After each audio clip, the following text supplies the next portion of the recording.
right? Okay, two functions f and g are defined as follow or given.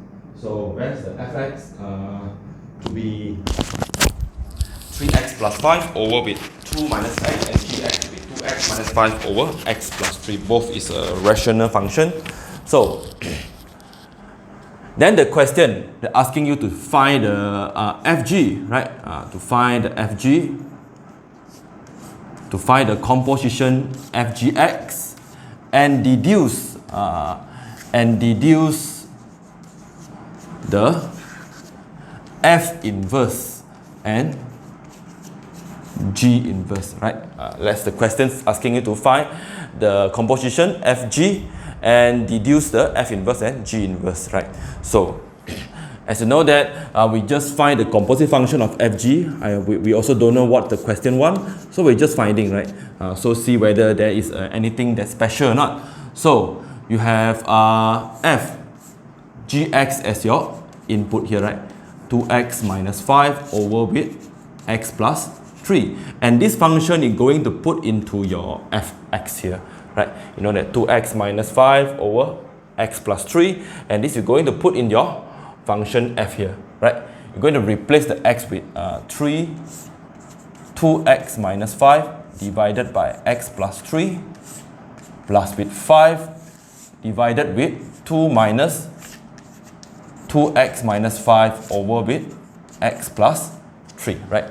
To simplify this one of fraction, so it's easier for you to multiply up and down, right? Multiply up and down by the denominator that you want to eliminate, right?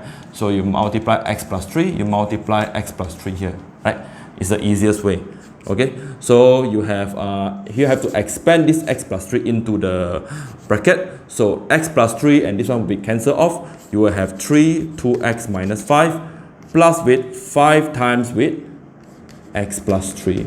Then you see that the x plus 3 already gone.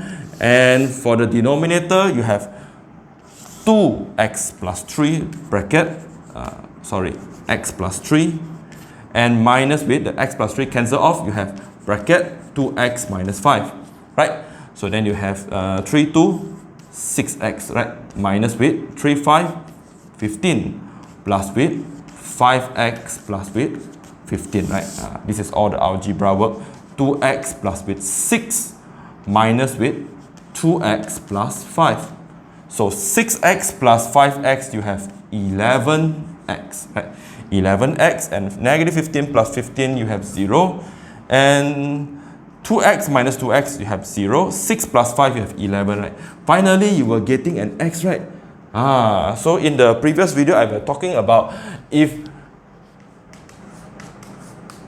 fg x, you're getting an x here.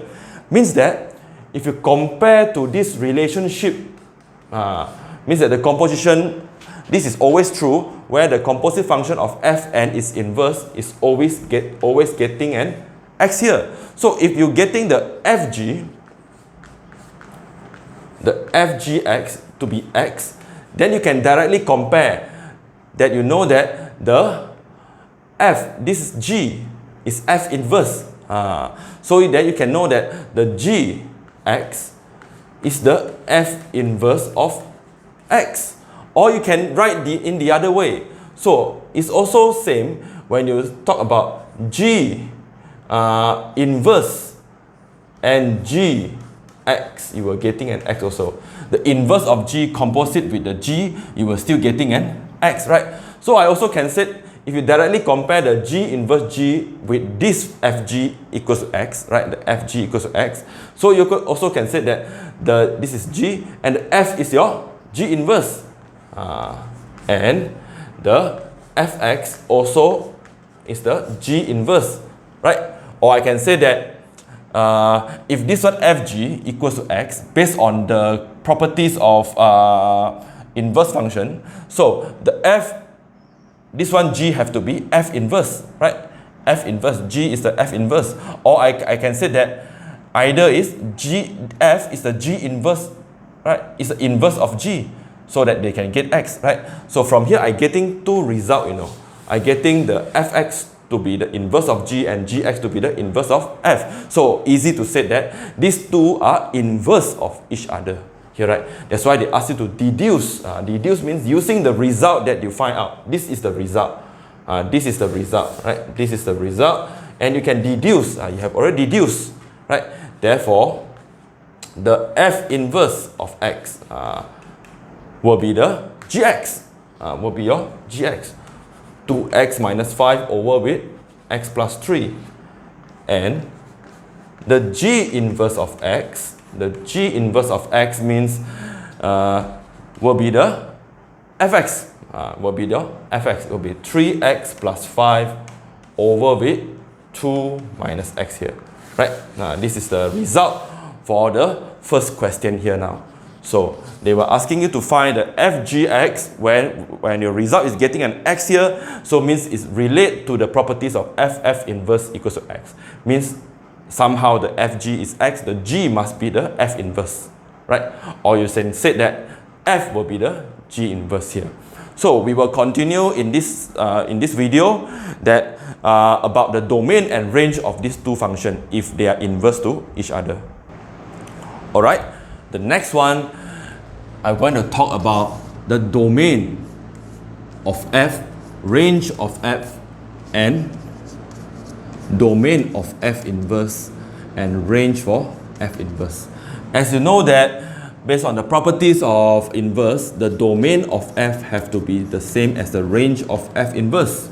Inverse, right, means the terbalik also. So the range of f will be the domain of f inverse. This also one of the properties of inverse function here. So this is also the properties of inverse function. This is also the properties of inverse function. So, and you just have to find the domain. In this case, right, you're not going to sketch the graph here. You're not going to sketch the graph here.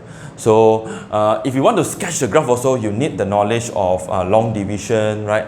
This is a rational function. So if you want to sketch, these two graphs will be symmetrical about the line y equals to x. But these cases never ask you to sketch the graph. They just want to find the domain of f. So very simple. You look at the fx here, right? You look at the fx. So what is the domain? Domain means the value of x that can be accepted by this function. Any value can be accepted except only one value. X cannot be 2, right? For this function, the input cannot be 2. If you put 2, there will be a 0 on the denominator, right? So it means the domain of f is any value of x. Any value of x except 2. I have to open the 2 here, means to reject the 2. Or I can say everything except 2. Now this will be the domain of f. So if I want to find the range of f, I have to sketching the graph, or I need to use algebraic method, right? So it's easy. In this question, this is easy. Why? Because you know that the g is the inverse of f. You know that the g is the inverse of f. So if g is the inverse of f, the domain of g will be the domain of g will automatically become the range of the f, right? Because this is your inverse, right? G is the inverse. So domain of g is the same as the domain of f inverse, right? You know that. And the range of g here is the same as the range of f inverse, right?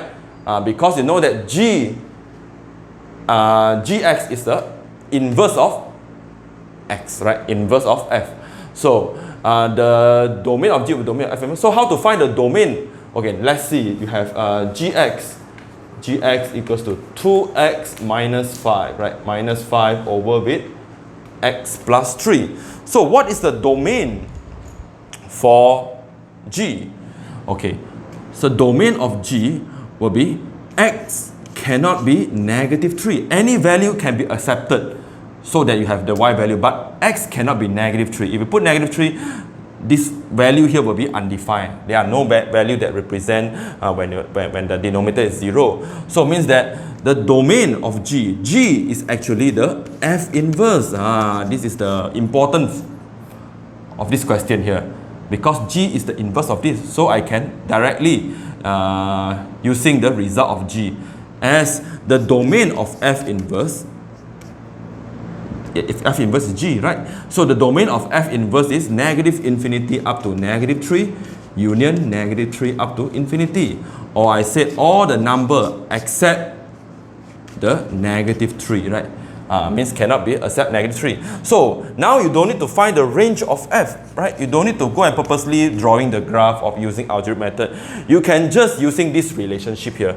As you know that the range of F will be the domain of F inverse, right? The domain of F inverse will be negative infinity up to negative 3 and negative 3 up to infinity, or every value of x except negative 3, every real number except negative 3 here. So now become even easier, because you know that the domain of F inverse, then the range of F inverse will be the range of F, and this will be the domain of F, right? They're interchanging. So this very clearly that the domain of F will be also the range of F inverse. Then you have find your range of F inverse, and the domain of F inverse, just now you have know that is actually the range of F. So that's very easy here. So this is a very important concept in inverse. And together with this, right, it's a very important concept. Okay, I hope you understand.